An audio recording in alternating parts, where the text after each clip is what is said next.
Hello, everyone, and welcome to Conversations in Horror. I am your host, Kevin Powers. I'm also the co-festival director and program director for Something Wicked Film Festival and Events. And welcome to our podcast. Now, we have a very special podcast today because not only am I doing a film with one of my favorite co-hosts slash guest panelists or guest hosts, but we're also doing a film that's very near and dear to his heart and one that just seems to rip my heart out every time I watch it. So I want to thank my special guest Thomas Tenorello for joining us today. Thank you for Thomas for coming out. Thank you. All right, and I'm gonna let you tell everyone what film we are talking about today and why we are talking about this film today. Oh dear. Well, first of all, I don't want to be disingenuous. It's not exactly near and dear to my heart, although now that I've seen it, I'll never forget it. That's for sure. As I don't think anybody who sees this film will ever forget it. Um, but I want to say that I wanted to draw everyone's attention and do a whole show on this film, 2000 Maniacs, because this is a show that is about cult horror and classic horror. And I feel like it behooves us to talk about one of two people when you say anything classic or cult. The one guy, hopefully we'll get to eventually, is hold on, can you hear that guy in the background? No. Okay, good. I heard a ghost. No.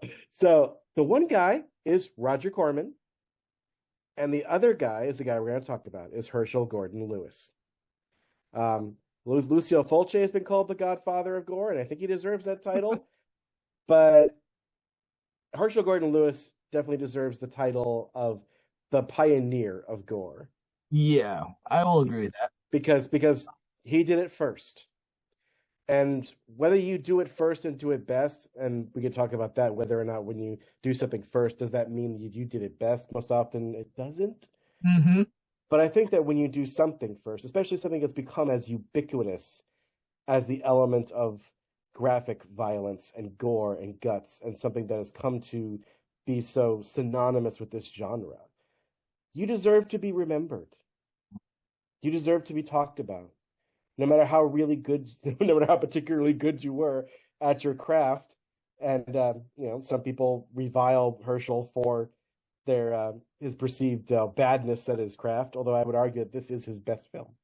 I haven't seen all of his movies, but even Herschel Gordon Lewis himself said this is his favorite of his movies.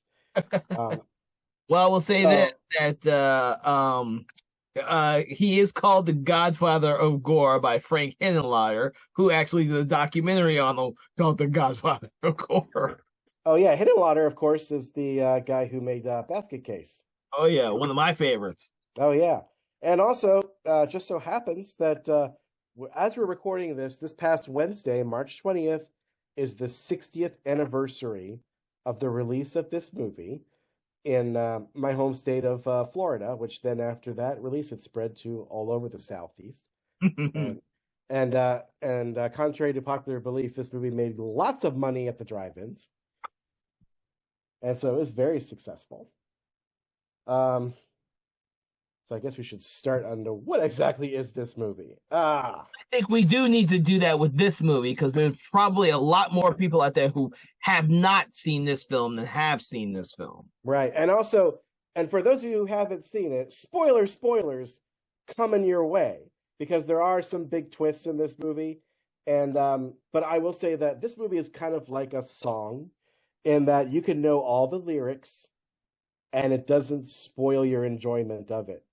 Because you still have not experienced the song. And so it's the same thing with 2000 Maniacs. So 2000 Maniacs is basically the story of these 6 individuals who are driving along a highway and in the deep south. We're not sure exactly where. All we know is that they're heading in the direction of Augusta, Georgia, which is about 160 miles away. We know this because there is a painted sign in the road that says exactly that when the movie starts. So I did some triangulation, and judging from the fact that by the end of the movie they're going through the border and they're going south towards Atlanta, I guess they're in South Carolina when all these horrors take place. Hmm. That's my guess. That's my guess. But they did not shoot it in South Carolina. This is a Florida film. They shot it in St. Cloud, Florida, in locations which by now have been destroyed, gutted, and replaced by something Disney. So Disney has built their shrines to Mickey Mouse on sites where people were slaughtered, at least fake slaughter. Thank God. Uh, so anyway, they're traveling down this lonesome country road, and this redneck guy in blue overalls is in a tree watching cars go by, and he's looking at their license plates to see what state they're from. And depending on the state, they will put up a fake detour sign painted in very bloodish looking red colors. And the detour would take them to their town, the town of Pleasant Valley, population 2,000.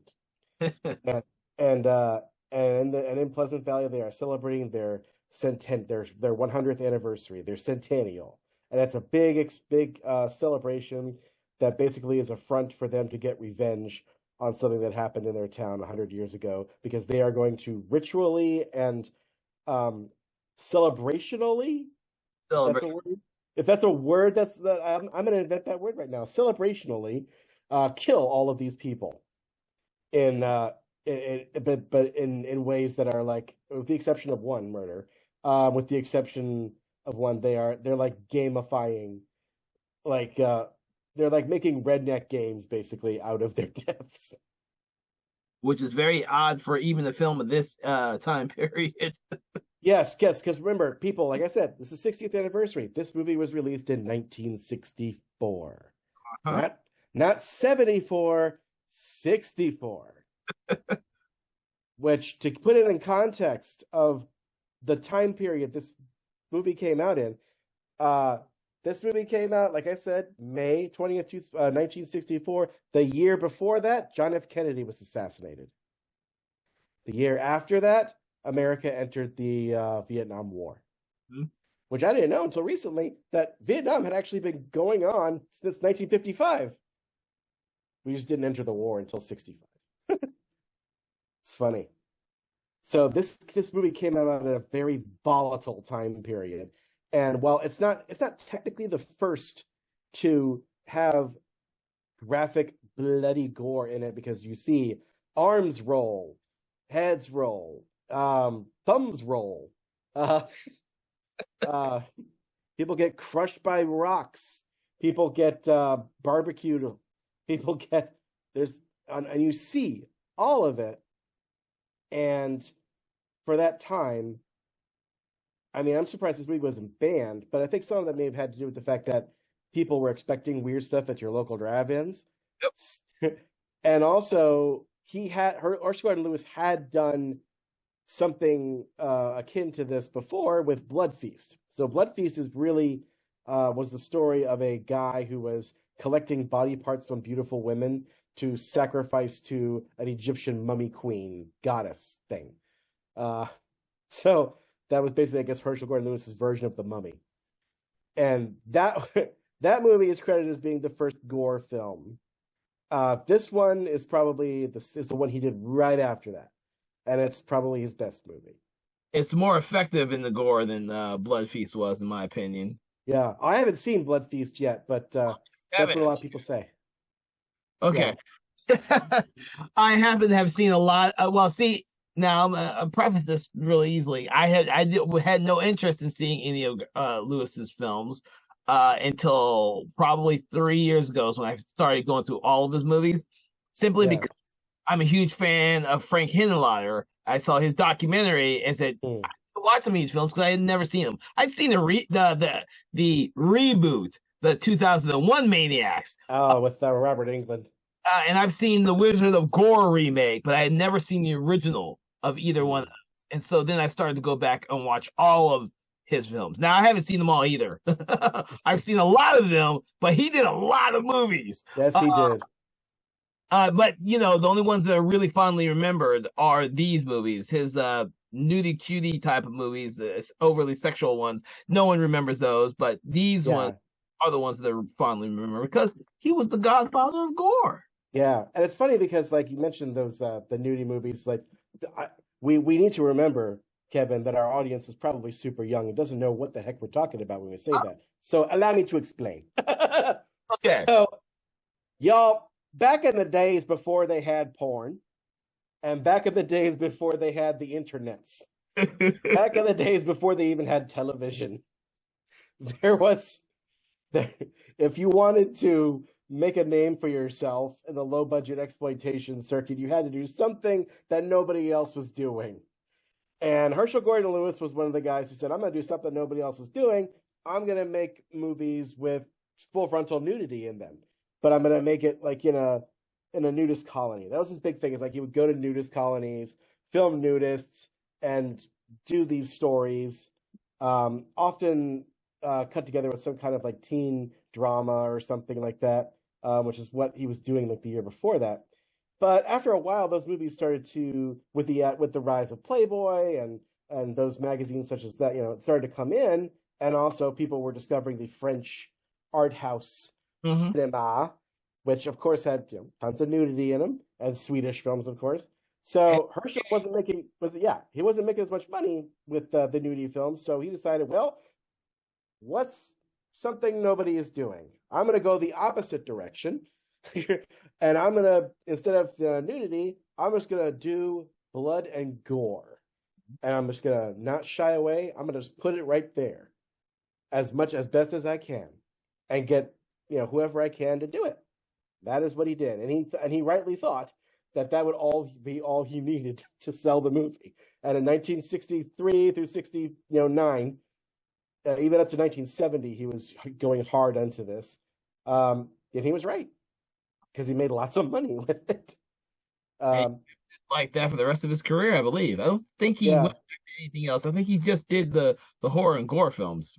Well, if I'm looking over his IMDb, he did try to do some more conventional exploitation films after that. But yeah, after Wizard of Gore, he kind of fell off the radar for 20 years, almost 30 years, until he came back in 2009 with the Uh-Oh Show, which is we'll get to in our second half of our show, starred cult icon Joel Wynkoop, who I interviewed for this show.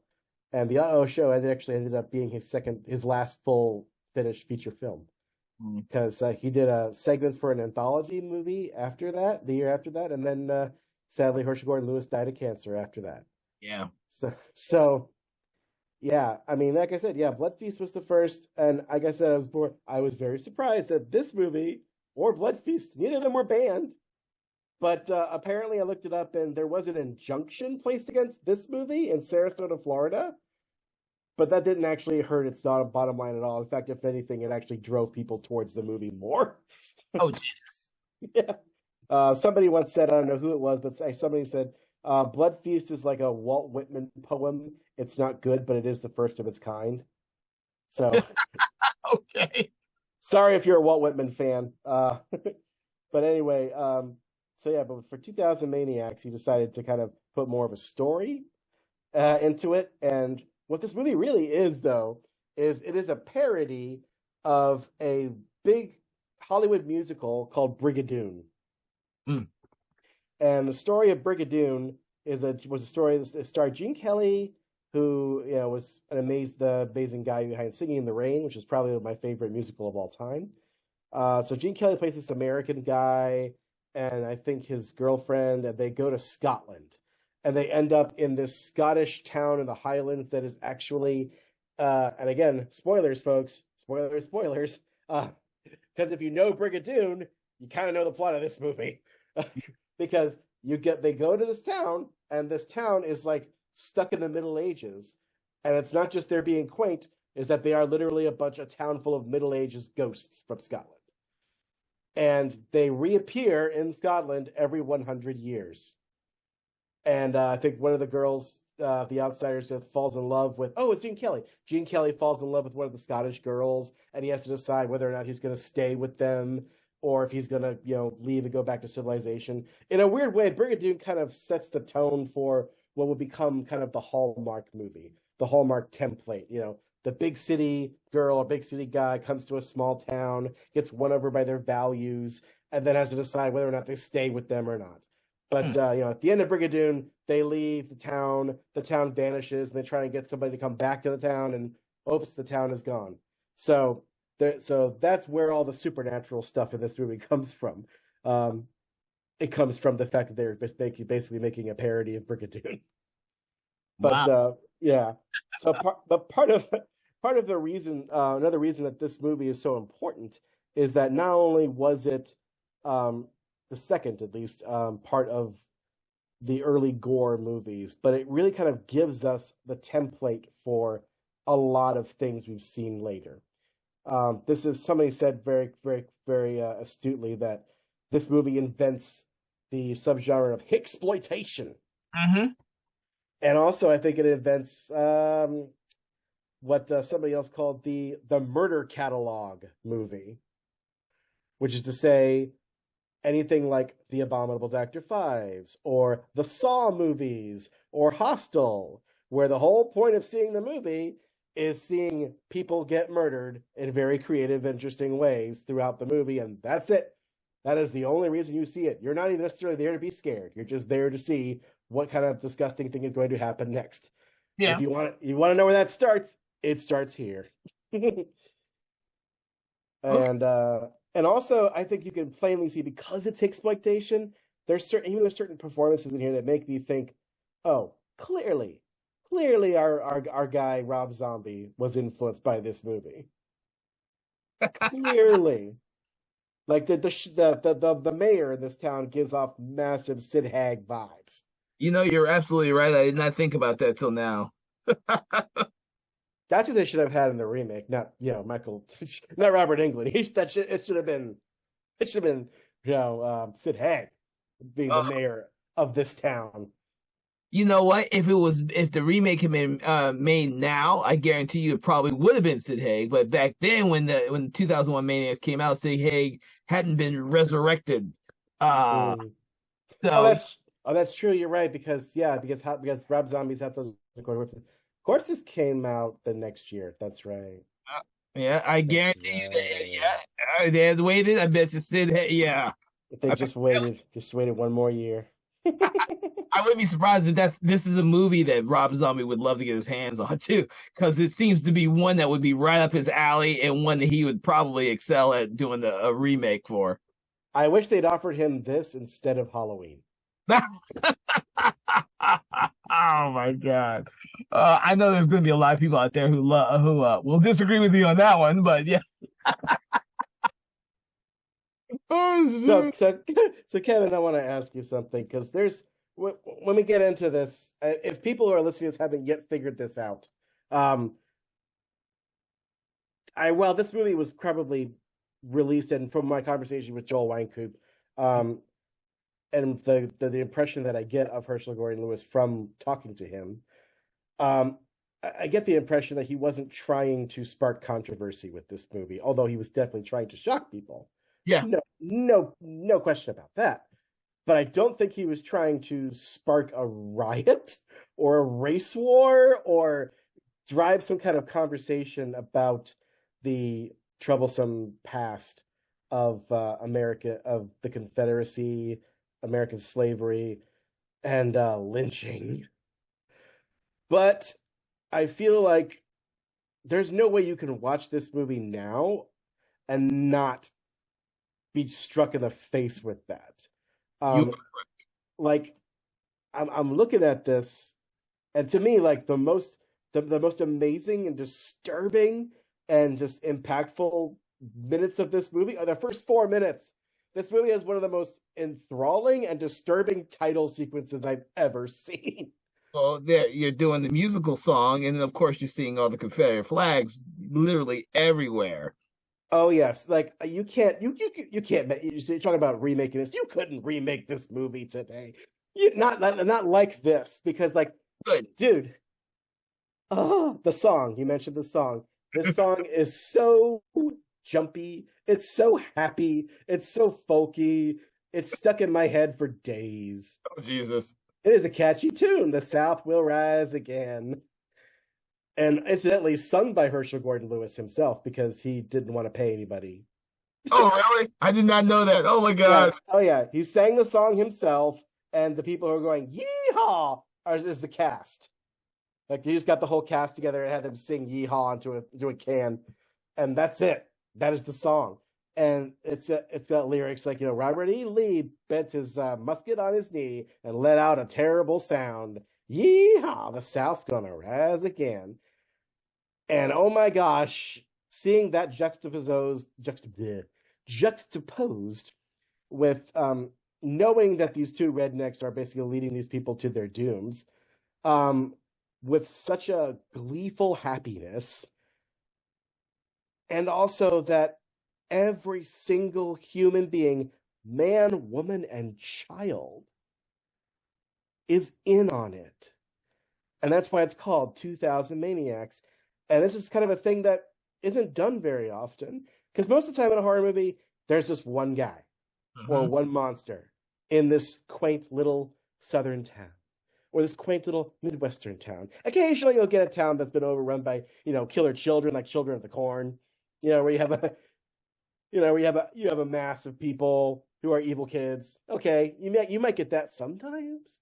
But this is like the first movie that I remember seeing where it's an entire town of maniacs, an entire town of killers, an entire town of ritualized monsters, and down to like the kid. In fact, I will say the scariest person in the entire town, the scariest monster, is that first little friggin' kid we see, Billy, that satanic Dennis the Menace motherfricker, who kills a cat with a noose. Yeah, and then comes back at the end. Oh, he's not just in the end. He's throughout the whole movie. If you look, he's there.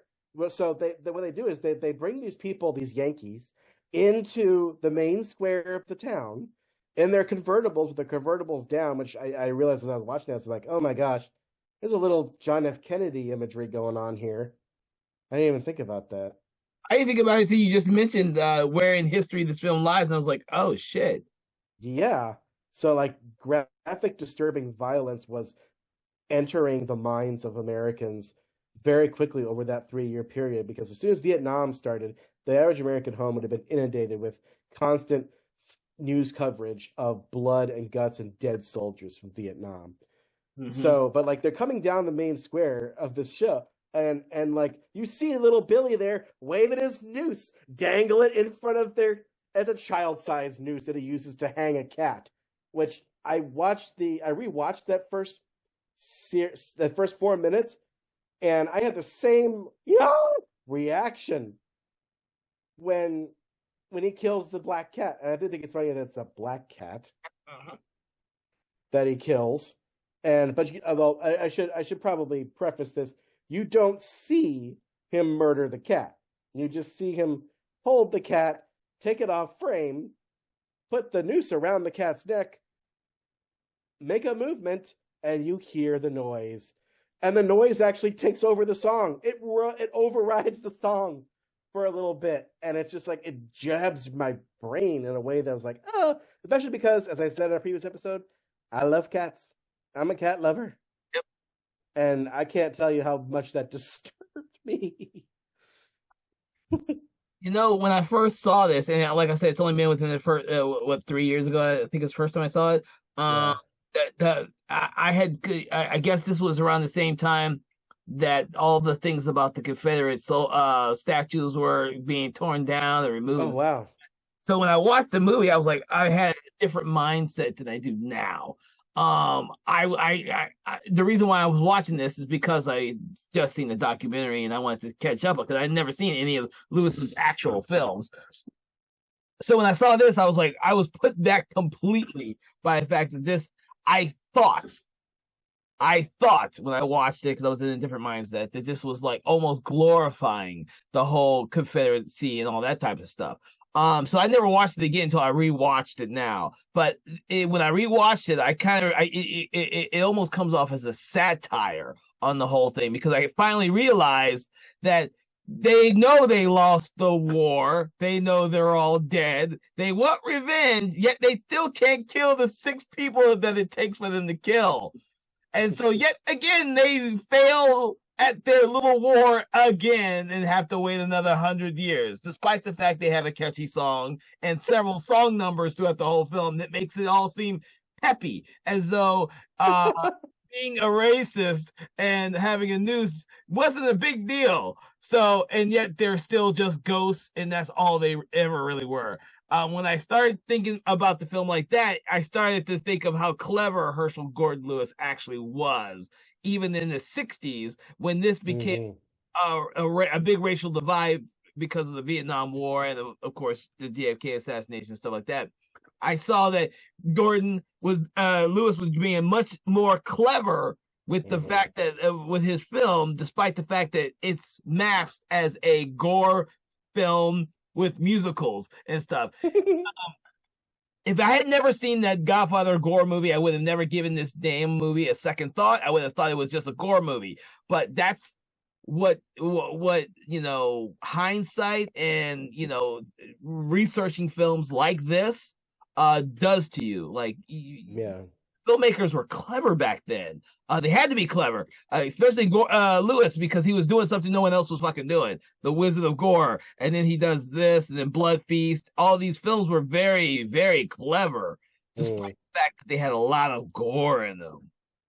Yeah, and we should probably mention the fact that, and again, this again just leads me to realize that Herschel Gordon Lewis wasn't trying to throw a hand grenade into the public discourse. He could have, though. He could very easily have. You know what he would have done? Here's how he could have done it. Make one of those characters a black guy. Yep. Make one of the victims black. He never did, though. If he had done that, though, I wonder how different we would feel about this movie. I think it'd be closer to what Romero did with Night of the Living Dead, when he made the main character a black guy, and he gets killed by the mob at the end by an accident. I guarantee people would have a different reaction to this movie had it been that way. But simply having just a black cat with the noose, I think, does it enough. Yeah, it does, because it makes you think that, because like the noose is so synonymous with lynching, and especially the first murder in this movie kind of almost feels like a lynch, because it's the first person who dies in this, because there's four people, and then there's two. Well, there's really three couples in this movie. The third one isn't really a couple till the end of the movie. But the three couples, the first ones that get killed are basically swingers. Yeah. They're the bad people, basically, by 60s standards. They're hardly Ozzy and Harriet, but like they're the first ones to die, and but the wife of the guy, whose name I can't remember, she dies first, and the way she is killed, unlike all the others, it's not part of the barbecue we got going on, or the barrel roll, or the mountain crash, or the horse race. It's not a ritual. It's just four guys in a room.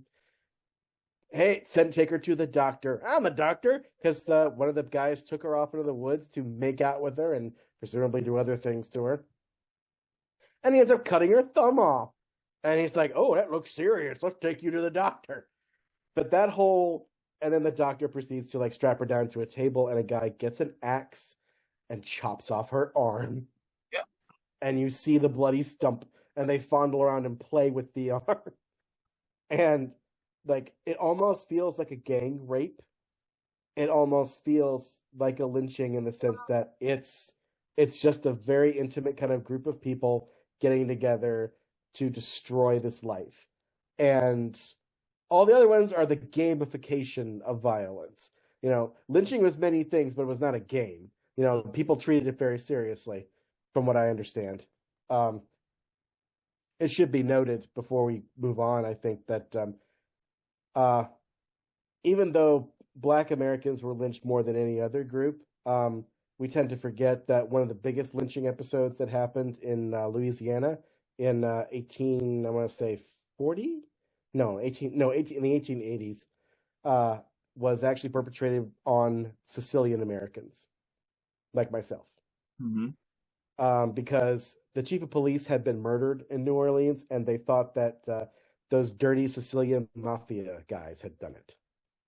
So the people basically formed a lynch mob and stormed the jail after the 11 guys who were brought to trial all got acquitted, and they took out those 11 Sicilian men and killed them all.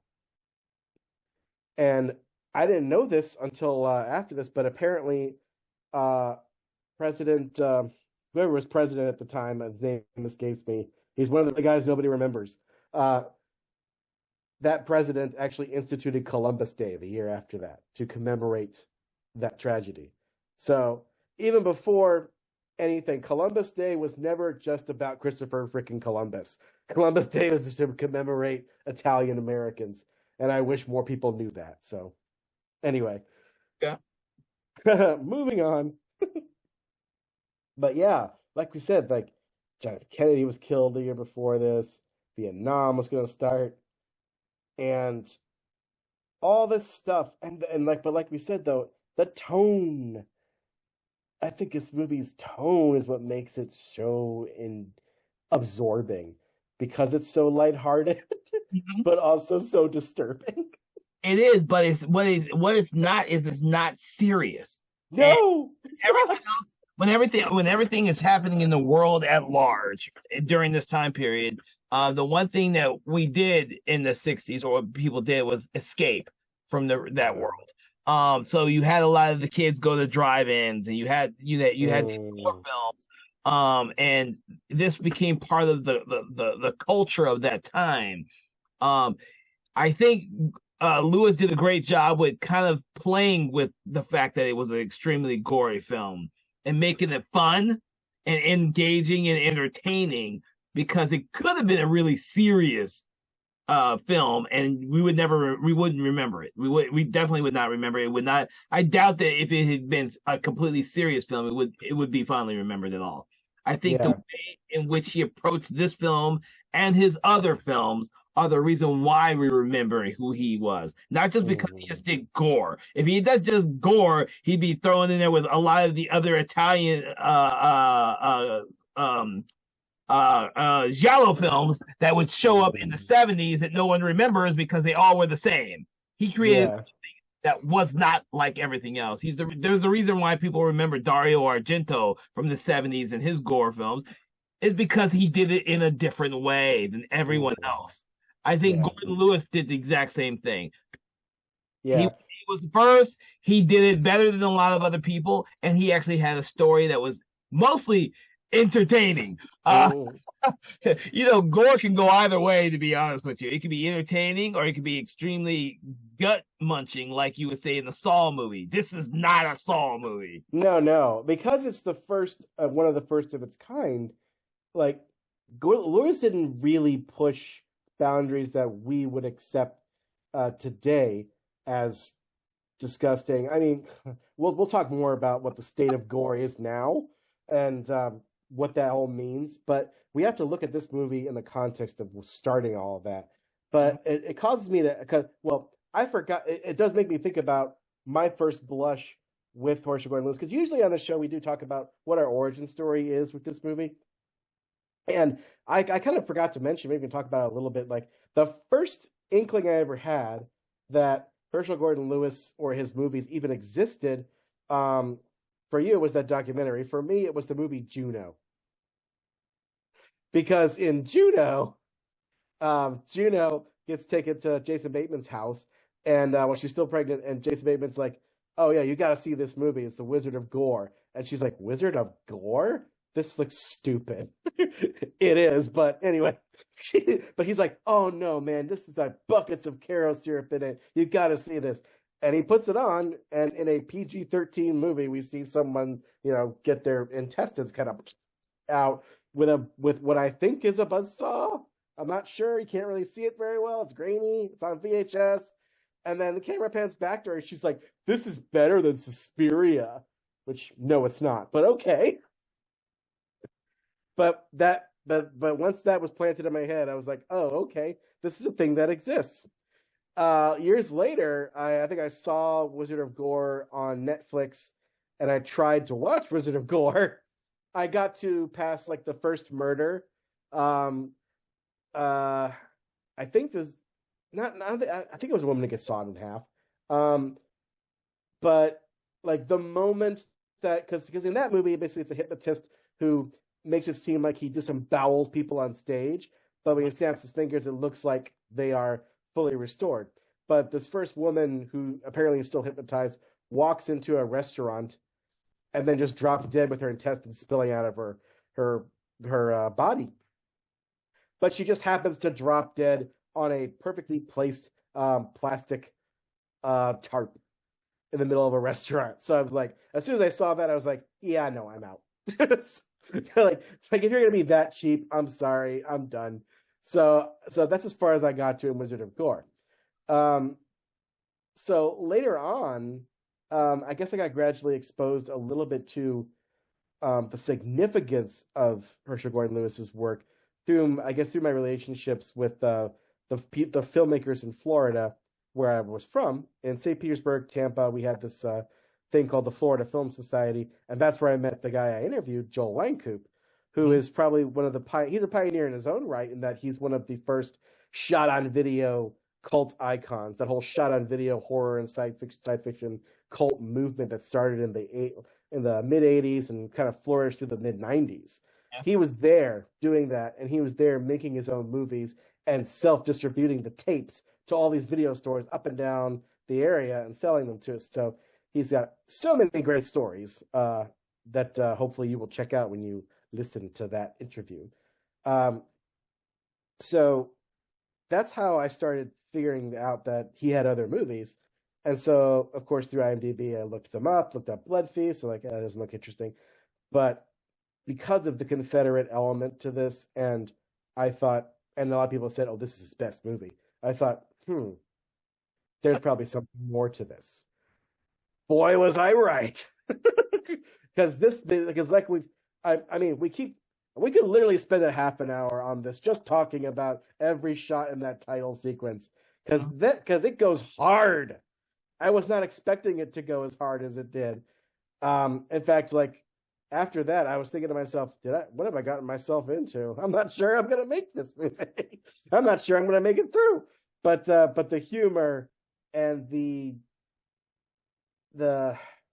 I guess the morbid curiosity, for lack of a better word, of this movie made me keep watching.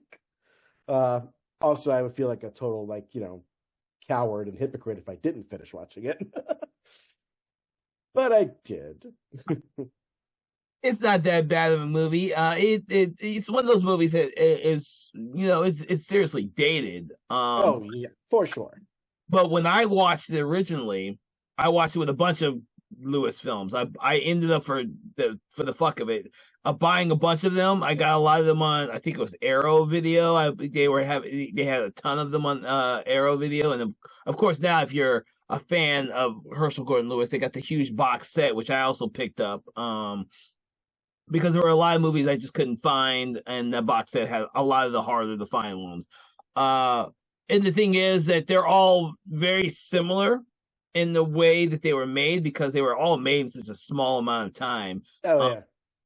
And so Lewis had hit like that span of like 10 years of making a lot of movies and doing all these different types of things, and then like you said, he kind of disappeared for a long time before he came back and started getting back in there and doing more films, which I think is probably because of modern day audiences or cult audiences actually rediscovering his work. And I'm sure the 2001 Maniacs remake and the Wizard of Gore remake, both films of which I really enjoy. And I'm sure being referenced and name dropped in Juno probably got more people to check out his movies too. Well, yeah, I mean that's what happens with a lot of these people. When they come out, he was a flash in the night. He did some gore movies in the 60s and 70s, then was heavily forgotten until he was rediscovered again. Hence why we're doing a 60th anniversary show on him. So of 2000 Maniacs. So like another thing I want to we haven't really talked very much about the plot of this movie. We're saying it's not that bad, and you're right, it's not. I have seen, growing up amongst Florida filmmakers, God bless them all, but man, I have seen worse movies than this. I would say I mean, granted, folks, if you haven't seen this out there, if you have like a massive aversion to really bad acting, but I mean, if you're a horror fan and you have that, what's wrong with you? But then you might not want to see this one, because the performances in this movie are not great. But I will say pretty much all the townsfolk are all great. I mean, they're all pretty much one-dimensional characters, but they do them so well. Especially the mayor. Actually, that actor, I can't remember his name. His real name's like Jeffrey Adams or something, but he goes by a name like Taucus. Oh yeah, yeah. He became like the Herschel's go-to Southern actor. Like he used him in like every movie after that. Like, whenever you have like somebody from the South or some crazy redneck or some like sleazy pimp or something, he would use that guy.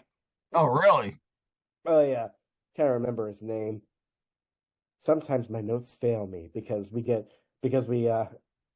around and around, and anyway, you can look him up on IMDb. He's great in this. Like I said, massive Sid Haig vibes, and he's pretty much like the ringleader of this massacre. It's him and the doctor and those two idiots who aren't really idiots, but they kind of are. And the big handsome one who cuts off the lady's thumb. Harper, I believe is his name. And then that stupid little kid, that Dennis the Menace from hell, who kills the cat, who ends up being thankfully stupid. Because if he wasn't stupid, we would have no survivors. Because that's another thing that surprised me about this movie, to jump ahead a little bit. I was surprised. I was fully expecting nobody to survive this movie. Oh, really? I was fully expecting them to all die. Because that's what I'm accustomed to. Because all the rip-offs of the exploitation stuff that followed in its wake, the wake of Texas Chainsaw Massacre and others like that, almost nobody survives. Or it seems like they survive, because like at the end, because like we said, there's 6 victims, and they had 5 events. One of them's killed privately because they wanted to cut her to pieces for the barbecue, and and they said, like, I hope I won't be late for the barbecue, and they hang up, and she's like, yeah, she won't be late for the barbecue, because if she don't show up, there ain't gonna be no barbecue. And later on, you see her arm rotating on the barbecue spit. And the other people think, what's that? What's that meat on the spit? He's like, oh, that's just, something, something. The gaslighting in this movie is ridiculous. But it's like a master class in like what it's like to be a victim of that kind of society. But yeah, so I do think it's hilarious in a darkly humorous way that while her arm is roasting on the barbecue spit, the song they're playing has lyrics like "Hold you round in my arms" or something like that. It makes reference. Yeah, it's almost as funny as at the end of the Coen Brothers' True Grit, playing "Leaning on the Everlasting Arm" after that poor Haley Steinfeld loses her arm at the end of that movie. Spoilers for that. Spoilers for that movie too. I had forgotten about that. Actually, it's been a while since I've seen that movie. Yeah, the mayor says the roasting of the meat is symbolic. Although what's funny is you find out just when the characters kind of do, and by the characters I mean the 2 people who aren't really couples but become a couple. There's a lady named Deborah, I think, and the other guy who is Tom White, who should be the smartest man in the movie. He is not. He is supposedly a teacher, but he was a hitchhiker. He hitchhiked to get on this lady's car, and he's probably the only good hitchhiker in the history of horror movies. That's a good point to make. Anyway, so he's like, I'm going down to a teaching convention down in Atlanta. I can't stick around for 2 days because the Centennial is supposed to be a 2-day event. And throughout the 2 days, they separate the couples, by saying, "You gotta come see this. You gotta come see that. I'll take you for a tour of the town." And that's how they get them into these death traps, basically, that all the other townspeople surround and watch and cheer as they are, killed. The second one after the barbecue is the horse race, where a guy with the swinger husband literally gets drawn and quartered by 4 different horses, and you do not see his limbs detach. You No. do see them drag. Yep. But that particular murder is interesting because it is the only time in this movie where the townspeople don't seem so jolly about what they've done. It's like something about the weight of what they've done seems to hit them. And then something strange, something almost kind of Nuremberg-y, something like Nazi Germany-ish happens, I think, when the people start to kind of wonder, are we doing the right thing? And then, of course, the one guy's like, "You can't back out now. You know what happens if you back out. Come on, let's have some music." And then and then the songs come back, the banjo plays, and they're back on it. Well, you mentioned something intriguing about the whole movie is there's the songs. There are all types of songs that play throughout the whole movie. And whenever they do, it almost feels as though you're supposed to be having a jovial time as you Yes. watch these people kill these Northerners. It's so Right. odd-putting, but Yeah. it's oddly entertaining. Yeah. It's entertaining to you, the viewer, but it also, in a weird way, kind of implicates you as the audience, because like you come to realize, especially after that scene, that the music is almost kind of like I guess it's almost like it's there, the noise is there to drown out your conscience. Mm. It's like it's there to drown out the inner voice that says, "Stop this, stop this." And if all of those people in the town were in fact normal mortal humans, that scene would be particularly interesting, but they are not, which made me wonder, Mm. how does this really work? Like, what would they do to them if they backed out? What would happen? Because they're dead and they're ghosts. What would they do? Just like push them out of the town, and then what happens? They go to hell or something? It's never really explained. I mean, there is some explanation stuff that happens at the end of the movie after the 2 survivors try to get the sheriff and try to find the town. And just before they fade away, they say things that kind of explain sort of kind of how it works. And one of the idiots, whose name I can't remember, does suggest that if they don't get back to sleep, they won't come back to the town ever. So basically, I guess like if they leave the town after the centennial is over, they can't ever come back, and they just disappear forever, I guess. Yep. So I guess maybe that's what they were threatening them with in that scene, but it's not very clear. So Not very clear, but I don't think that plays that much in the overall scheme of the movie, anyways.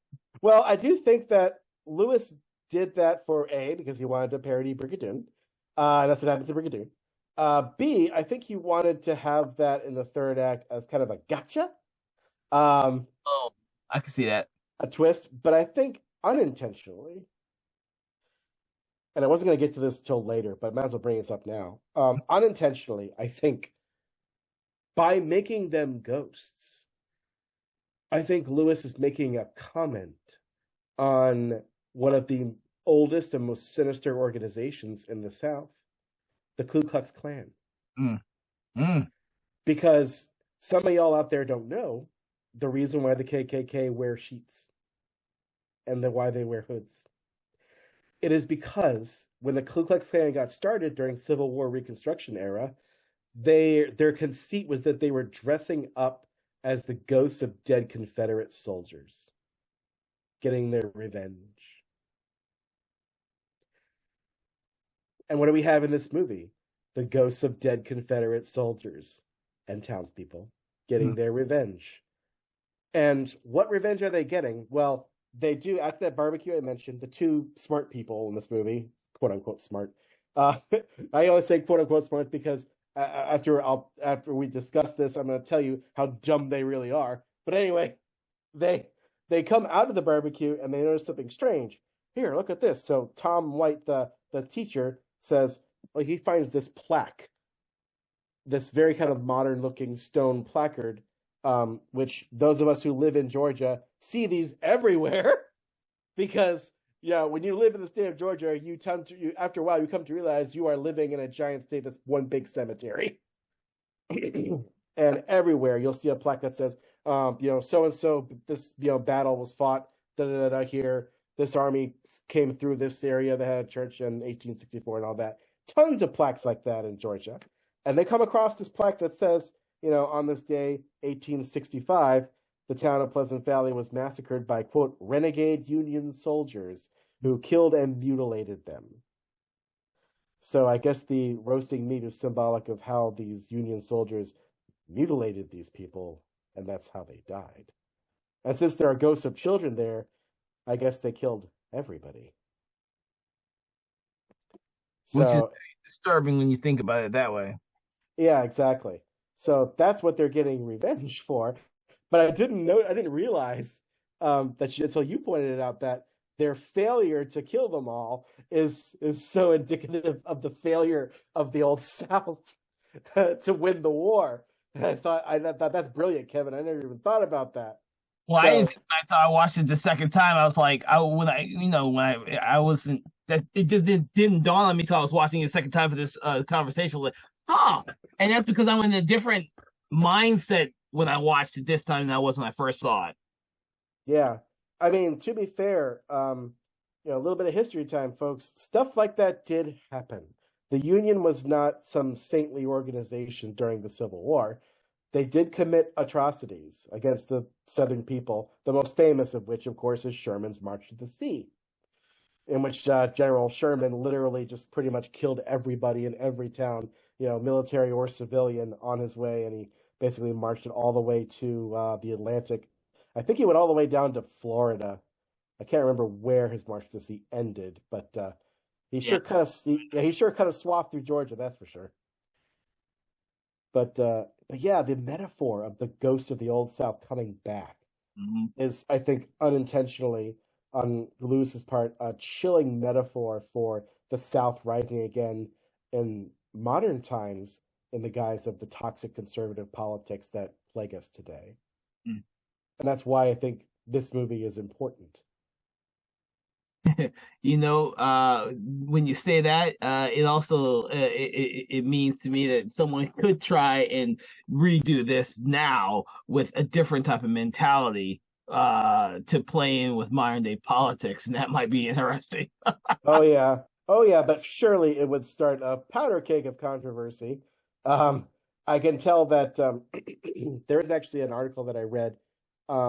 It was a review. I don't know if it's this one. I've got two of them pulled up here, but there was one review of this movie I read online that basically takes this movie to task for creating the harmful Southern stereotypes that would plague the genre for the rest of the century. That basically this movie is but that basically this movie is like one big long anti-Southern scree. Which I disagree, because there's at least one good Southern character in this movie, the sheriff. Yeah, he has a small part, but he's there. He doesn't kill anybody in this movie. He's not a bad guy. Oh my God. But Lewis did use real Southerners to portray all these townspeople. Basically, all those extras you see, they're not extras. They're just people who lived in St. Cloud, Florida. And he said, and he said that on the commentary track to this movie, he said that he wanted to find people who, quote, genuinely had the right balance of sweetness and evil. That's what he said. He wanted some sweetness and evil in their expressions. Sweetness and evil. That's an interesting way of putting it. Yeah. And that combination just makes it all the more disturbing. Well, no matter how you put it, if someone just cursorily sits down and watches this film, it's going to be disturbing. But if you take the chance to understand the context under which the film was originally made, and the type of filmmaker Herschel Gordon Lewis is or was with the other films that he did, then you understand exactly what he was trying to go for in a landscape where, people were trying to do something new. We had the JFK assassination, and of course the Vietnam War. You know, it's hard to go back to that mindset of what was going on with people back then and filmmakers who are trying to find a niche or find a way to engage with the audiences when they were being inundated with violence all the time on the news, especially. Mm-hmm. You know what's funny too is this movie came out, well, Bonnie and Clyde by Warren Beatty was considered like the groundbreaking violent movie. It was like the first R-rated movie basically because it had showed the blood and the, especially in the big shootout scene that kills them in the end. Like Warren Beatty specifically wanted to emulate the JFK assassination. There's a Zapruder film footage, so he had his scalp rigged to pop up a little bit when he gets shot. So everyone thinks, oh, that was such a groundbreaking film for the way it portrayed violence. I looked it up. That movie came out in 1967. Herschel Gordon Lewis was doing much more than that in 1964. We should probably also let people know who haven't seen this movie, please don't go in expecting to see Terrifier 2 when you watch this, because and we'll talk more about what that movie means for the gore debate in a bit, because I do want to touch on that, and the state of things now, because like the gore effects in this movie, I mean, I wouldn't even compare them to Tom Savini's work later in Dawn of the Dead. They are, but they're not ridiculously fake. I think they're just real enough, and I think that the townspeople sell the effects enough. And also, like, he doesn't go super overboard with them either. Like, he kind of sort of does in Wizard of Gore. Wizard of Gore is the one where he really tried to push the envelope in 1970, with the intestines and the viscera and everything just coming out of it. He really did. But for this one, the gore effects in this are really just kind of one step removed from, I would say, I guess, what's called the Grand Guignol Theater in the 1800s. Where you're using like red paint, basically. Exactly, I mean, exactly what I get from this. It does look like red paint. It kind of takes you away from the fact that you're not watching real violence because it's so red. It's so bright red. It's so, although it kind of fits in with the color scheme of the movie too. Like I kind of love old color movies, especially Technicolor and things like that. I will say, like, real quick, like, watching this, the version I watched on Tubi, which, by the way, is getting into some controversy now because apparently Tubi is starting to censor some of their movies. Oh, really? Yeah. I don't know if they did it to this movie, but Tubi is starting to, I don't remember which ones particularly, but there are some where they're starting to put, like, digital noise over certain violent movies. Some sexual and nudity things are starting to get censored. Not all of them, but I've heard that the category 70s movies has particularly been affected by some of their decisions to do that. Interesting. Yeah, I mean, it is a free service, so they do have advertisers that they're beholden to. So, but it's sad because this is usually where we go to find stuff like this. So yeah, like I said, don't go to this thinking this is going to be like Terrifier 2. Don't go into this thinking that it's, Peter Jackson's dead alive. It's not, it's not spurting blood everywhere, although there is a little bit of that when the thumb gets cut off. But, again, for its time, I think it still works, but also because of all the implications and all the symbolism and all the time and place horror from real life that this movie intentionally or unintentionally brings about. I think that's what causes it to still work even today. Mm-hmm. Especially if y'all, although if you're still listening to us at this point, you're not going in cold. But if somehow you stumbled across this movie with knowing nothing about it, I think after those first 4 minutes, you'd be like, "What the am I watching?" Oh man. I will agree with you. There will be some people who will put this movie in and will do exactly that, especially while they're watching the opening sequence and the musical number and all that. Um, like I said, you have to go in knowing that you're not watching a Hollywood movie. It is a lower budget, independent produced film by someone who eventually became known as the Godfather of Gore, and this is one of his earlier films. So it's um not as refined as maybe some of Mhm. his later films. Oh yeah. Oh, another thing I wanted to talk about here before we get further into it. I don't know why, but for some reason, when we get to the barrel roll scene, um, with the dark-haired guy, this is the first kind of true innocent that they kill because the two Springer people, we get to know them a little bit, but they're kind of a-holes. We're not too sad about them dying by getting disemboweled and drawn and quartered.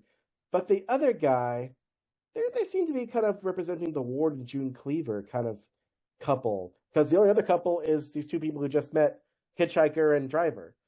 But these two people I kind of felt a little sorry for, especially the dark-haired guy, who I looked at him and I think, wow, that guy could pass for Italian or Jewish Hmm. because he did not seem like our hero Tom White, who is very kind of very he's very white, very very very white, very Anglo, very white. And so is the girl. But this guy and his wife, they're both dark haired, and they're the closest thing I think we have to people of color in this movie. But for whatever reason, like when he's getting carted away to get killed by getting stuck in a barrel that has nails driven through it, for some reason my popped into my head. I was like, wait a minute, isn't this just kind of the redneck version of Wicker Man? Yeah. Or since this came out first, isn't Wicker Man just the Irish version of this movie? You know what? I can see there being an argument for that. Wicker Man has a police officer who ventures into an entire island, a world where he doesn't fit, and he doesn't know what's going on. And that's essentially what these six people are doing. They ventured into a world or been manipulated, as the character in Wicker Man was also manipulated into going into this world that he's not really familiar with, and all hell breaks loose due to a ritualistic um, the mentality of an entire town. I can see your parallels between the two films. And also, it's the entire town is the monster. Uh huh. The same thing in Wicker Man. Everybody's in on it, even though at one point you think there is the child that the guy's going to rescue in that movie. Spoilers again for a 70-year-old movie. Oh no, sorry, 50-year-old movie. No, the kids were. She's in on it too. It was all a trap in the very beginning. So yeah, it's the same kind of thing where an outsider is lured in to take part in a ritual murder. Like that's kind of what these murders are. Yeah. They are ritual murders disguised as cornhole and games, basically the gamification of death that started in ancient Rome. And and to throw it off, both of them have to happen. One has to, in Wicker Man, it has to happen every season to have a successful crop, and then in Pleasant Valley, it happens every 100 years. Yeah, yeah, exactly. Which also kind of makes me. So I don't know why it came to me when this happens, which is also just the second most disturbing death I think in the movie because they're pulling this guy by his legs to hold him in there, and I'm sorry, it happens fairly quickly, but you cannot tell me that they put those nails in that quickly. That's just the power of editing. It takes a long time to hammer nails into a barrel. So that means that this poor dark-haired guy got to know what was happening to him. The poor drawn and quarter guy was drunk. He's barely conscious. Um, this guy got to know what was happening to him, and Yeah. he got to see the nails go in the barrel very slowly, and they just roll him down the hill and see his blood cover all over him. So yeah, that's pretty terrible.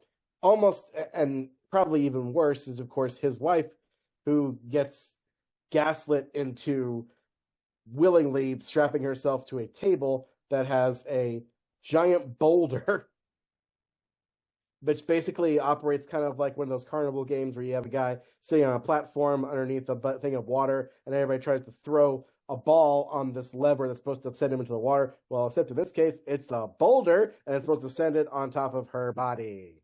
Mm-hmm. And so one of our stupids, I can't remember his name, actually gets to throw the baseball. He's like, "Man, I should be in the major leagues." I know. Squish. Yep. Well, and you know what? You're right in that. It just dawned on me as we've been talking that a lot of the gore, the actual act of the gore, is actually off screen, and we see what happens after that. It's not like a torture porn film that's made, 10 years ago when that was really popular, where you were actually shown every bit of everything that happened to these people who are being tortured. This one, you were seeing more of the aftermath, and then there's just a lot of gore to it. Yeah. Also, I just realized something on my notes here. I'm going to ask you, I don't know if you noticed this too, or maybe it's just on my version of that I saw on Tubi, which definitely fits the Grindhouse. Visually, it fits the Grindhouse aesthetic, because I don't know what's wrong with the print for this movie, but every now and then it will go from 35 millimeter film to it looks like video, and then back to 35, and then like the aspect ratio changes a little bit from like this to this, this to this, and there's scratches in the film. There's long green lines going through at one point. But there's a sound issue that happens at one point that I think accidentally makes the barrel roll scene even more disturbing. I don't know if you noticed this, but like, is it me, or does it seem like the audio in the barrel roll scene made their voices sound a little slow and growly and more like grisly? Well, unfortunately I watched it from my Herschel Gordon Lewis box set, so I have a cleaned up version of everything. So I did not see. Oh, so you didn't see it? There was no scratches or things on yours. No, not scratches. It still looks like an older movie, but there's none of those scratches or anything like that. Huh. I kind of like to see a restored version of this then, to see if any of that is cleaned up, because I mean, for my money, because I noticed it, I was like, "Ooh, this is weird. I wonder if he meant to do that," because it makes their voices sound a lot creepier. Like it's hard for me. I can't really duplicate it, but just like you watch it again, and I was like, "Ooh, it makes it almost more dreamlike in a weird way." I mean, the film wasn't slowing down. This was an audio thing, but the voices weren't totally out of sync, so it's almost like the pitch was off, but it made everything just slightly off. Interesting. Yeah, I didn't. So I wondered if anybody else. So hey, people out there, if you noticed that too when you were watching this movie on Tubi, chime in on our Patreon page. Send us a message. I'd like to know. Oh, so I forgot to mention how stupid Miss Adams and Mr. White actually are. Like, the moment they find out about the history of the town, they don't escape. They stay there. And they try to escape in broad daylight. Yep. Which they do. It's a fun sequence because they have to literally bonk somebody on the head to get out. They are chased through a swamp. One of them falls through quicksand. That doesn't look like quicksand at all. But and then my favorite funny part of this is like they get his car back, which honestly, if this were any other movie, this car would be on cinder blocks and the engine would be completely removed. The people of Pleasant Valley would have freaking made it impossible for them to use their motor car. Yeah. Nevertheless, there it is in one piece, and they literally trick Demon Dennis the Menace, Billy, into getting him to get them the keys so that they can do the car, because they lure him with the promise of ice cream. I'm like, we'll get you ice cream. Ice cream and candy, whatever's and candy. Yeah. Which they give him neither. They just throw him out of the car, basically. Yeah, and he comments that he doesn't get any of that candy. I was like, dude, he cares more about that than having let go of the people he was supposed to help kill. Which exactly. I would love to see where that actor is now, just to get his ideals on how he made the movie, how he felt making this movie. Yeah, I think he does conventions now. Like, I read on IMDb somewhere that he had done other movies since then. So like, he was a child actor who did other stuff. So I'm sure that he does the circuit every now and then. He's got to show up somewhere because he's not that old. No, he's not.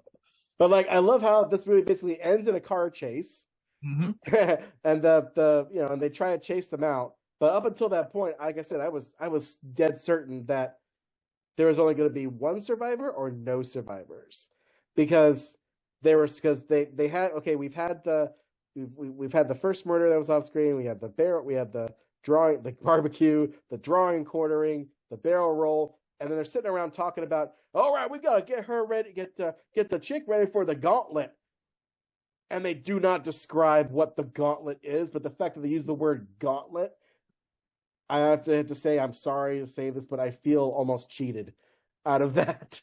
Oh my God. Like, I kind of wanted to see at least what the gauntlet was and what they were going to do, but we never see it because they escape. I never thought about that till now. Like, we never see it. They don't kill 6 people. They only kill 4. And yeah, they get out. Oh man.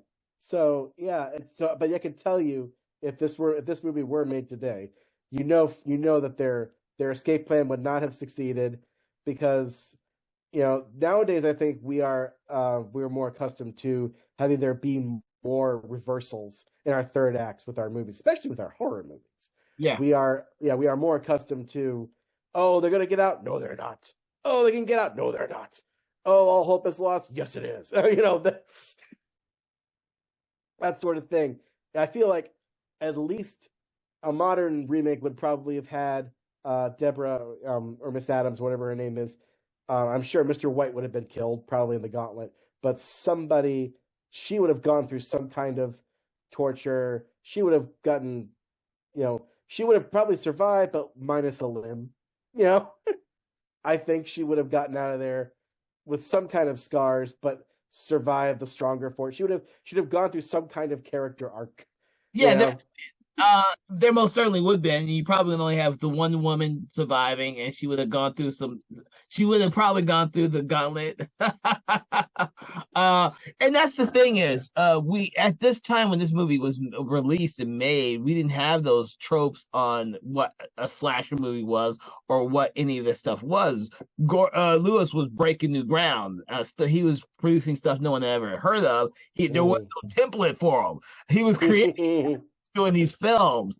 And that's why I think some of the audiences nowadays, when they watch it, it's not as predictable as they think it might be, because it didn't follow any of those. It was before all those tropes and those cliches became cliches.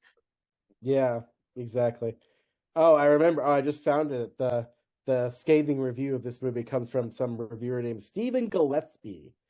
So his main problem with this, he says, in the end, since they are ghosts getting revenge for something the Union forces did, his criticism of the movie is like, annoyingly, then the sin that is being punished is not the sin of the Confederacy; it is the sin of the Union forces. Okay. I think he kind of missed the point of the movie. So yeah, I don't know. What do you think about that? Wow. Okay. Well, are there any final thoughts you'd like to leave the audience about 2000 Maniacs and the 60th anniversary of this film? Well, I do think that we should end our discussion by talking about, okay, we've talked about how this movie started the whole trope of gore in movies, and changed movies in general, but specifically horror movies, and changed the landscape forever. Well, maybe not this movie, but definitely this movie, and Blood Feast. But I think we should probably also like bring it to the modern day and think about what's the state of the Union, as it were, the state of gore today. Because I'm beginning to think that, now granted, I haven't seen Terrifier 2 yet. Have you? Oh yeah, I've seen Terrifier. Okay, so you've seen it too, and you saw you've seen the Serbian film, right? The uncut version of that. Okay. So so like, I'll put forth to you the question. I wonder, since Terrifier 2 and now Terrifier 3 is going to be coming out soon, has gore gone so far that really we can't go any further? Like, I mean, really, have we gone so extreme now that we can only go back at this point? So for me, I don't think any of these are nearly anywhere near as effective as some of the Japanese films of the 70s and 80s.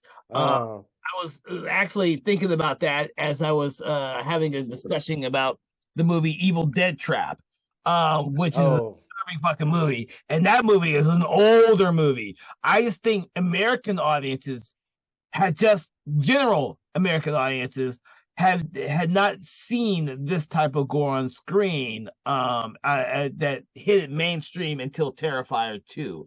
There's a reason why so many people didn't see the first Terrifier. The second Terrifier is an extremely gory film. Now, and not just and not just extremely gory. I hear it's extremely sadistically gory. it is, and it lacks. And I know there's some people who've never watched all the Saw movies out there, and they haven't bothered to pay attention to the actual stories behind the Saw films. Uh, and so they just think that these are torture porn flicks. When point of fact is, and I will always defend the Saw movies, they are not just torture films. If you want to watch a torture film, you watch the movie Captive. That has no fucking point, and that's a torture porn movie.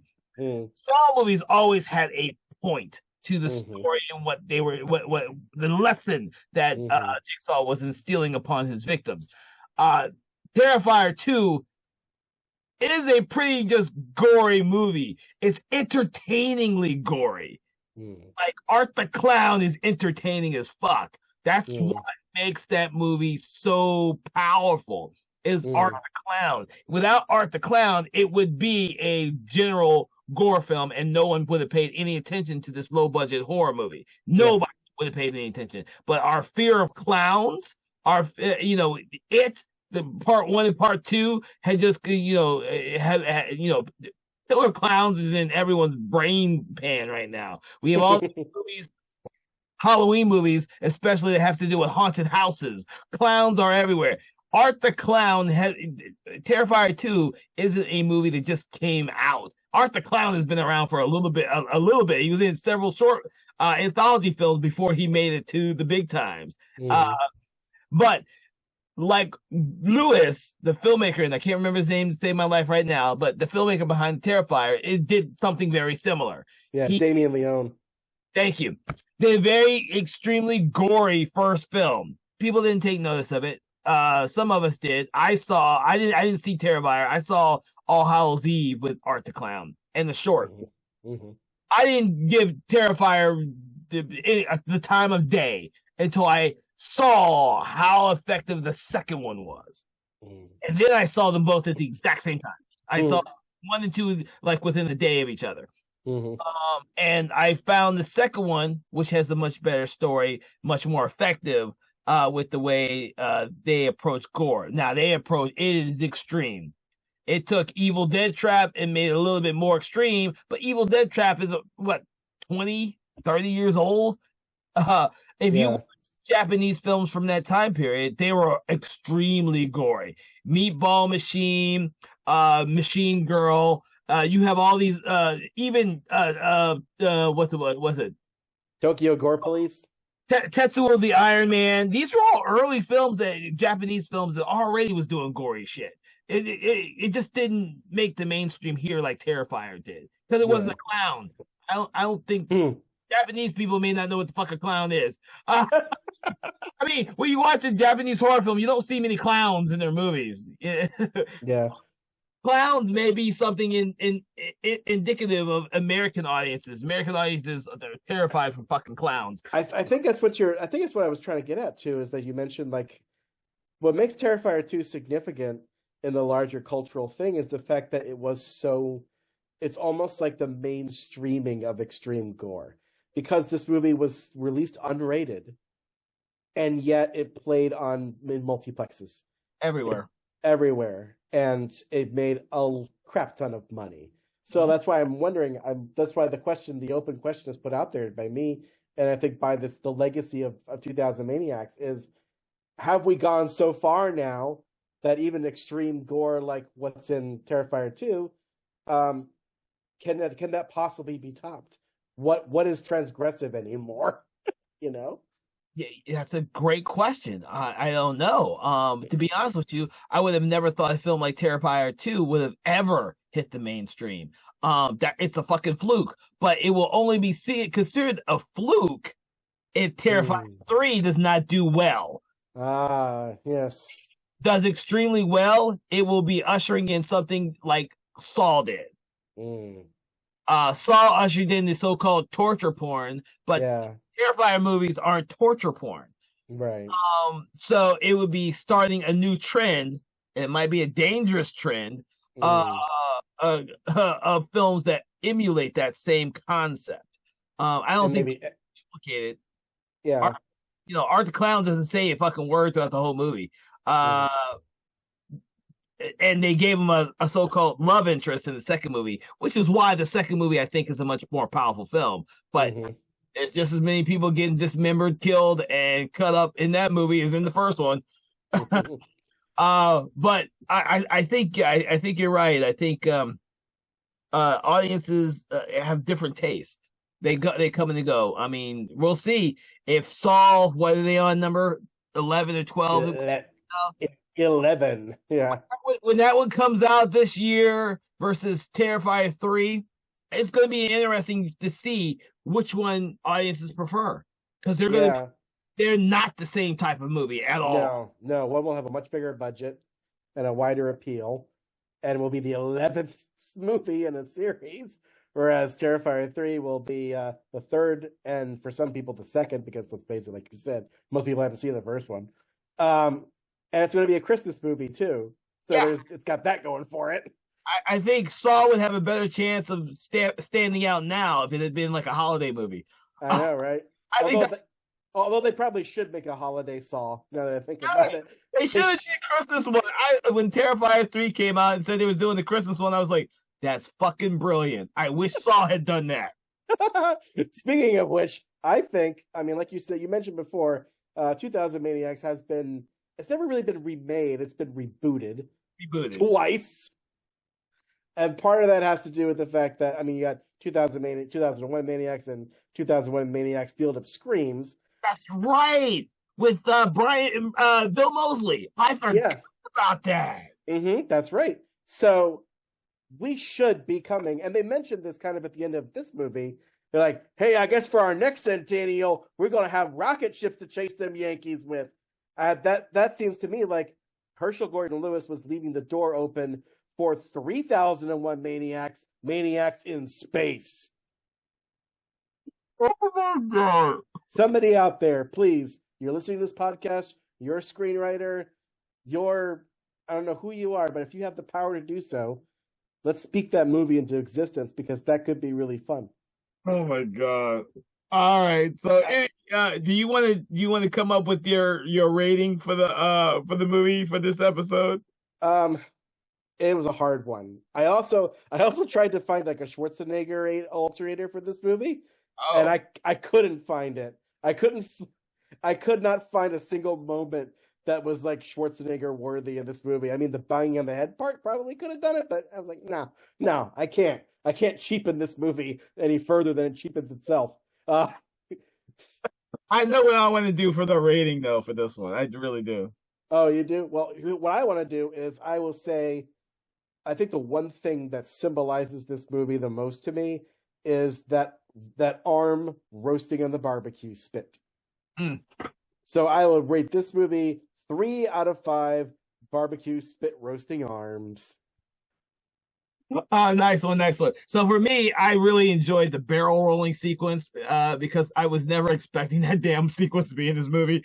And so I always have a little fun with that the 3 times I've seen the movie now. So for me, I'm going to rate this 3 barrel rolling sequences. 3 nail barrels. Barrel rolling sequences, yes. The thing is this, I don't think this is for me, this is not my favorite of his films, but it's one of his most entertaining. But I've seen more of his films than you have. Obviously. Which one of his is your favorite? Maybe we can put it on the list. I don't know yet, because I just got the box set and I want to see the rest of them. Oh, okay. Well, maybe.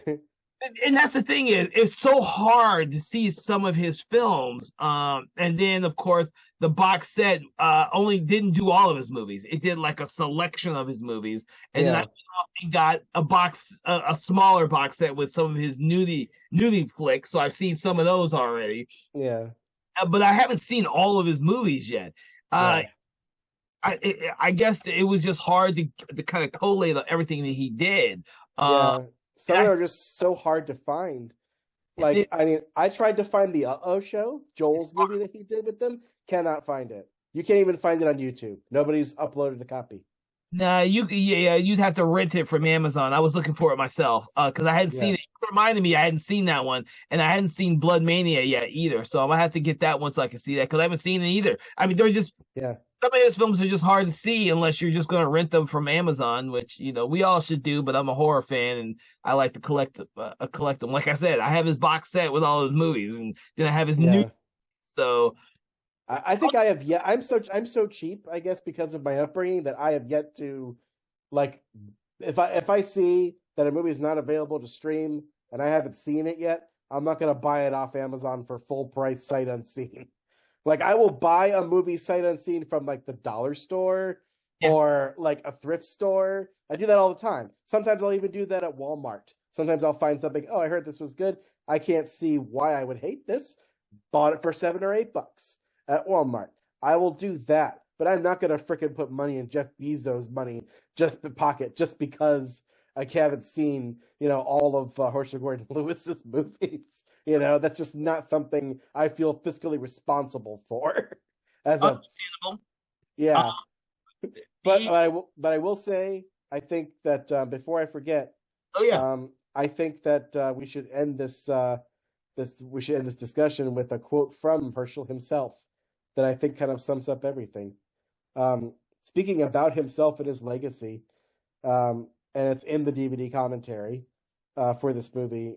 Lewis said this: "They couldn't tell what we were.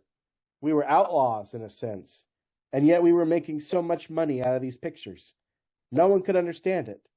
With this picture, we legitimized the genre movies, and that may have been the reason that subsequent to 2000 Maniacs, the flood began."